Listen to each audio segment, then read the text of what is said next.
നമ്മൾ എല്ലാവർക്കും പ്രിയപ്പെട്ട വിദേശ ഫലവർഗമാണ് ഡ്രാഗൺ ഫ്രൂട്ട്.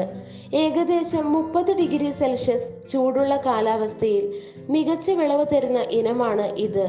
ജൈവാംശം കലർന്ന മണൽ മണ്ണ് ഡ്രാഗൺ ഫ്രൂട്ട് കൃഷിക്ക് മികച്ചതാണ്.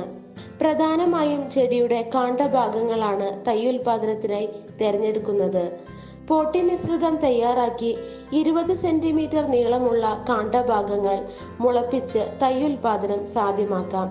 ഏകദേശം 6 അടി ഉയരത്തിൽ താങ്ങുകാലുകൾ കുഴിച്ചിട്ട ശേഷം അവയ്ക്ക് ചുവട്ടിൽ 2-3 ഡ്രാഗൺ തൈകൾ വച്ചു പിടിപ്പിക്കാം. തൂണിനു മുകളിൽ ചട്ടം ഉറപ്പിക്കണം. ഇതിനു വേണ്ടി ടയറുകൾ ഉപയോഗപ്പെടുത്തുകയാണ് നല്ലത്.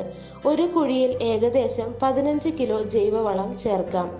നട്ട് ഏകദേശം 2 വർഷം മുതൽ വിളവെടുപ്പ് ആരംഭിക്കാവുന്നതാണ്.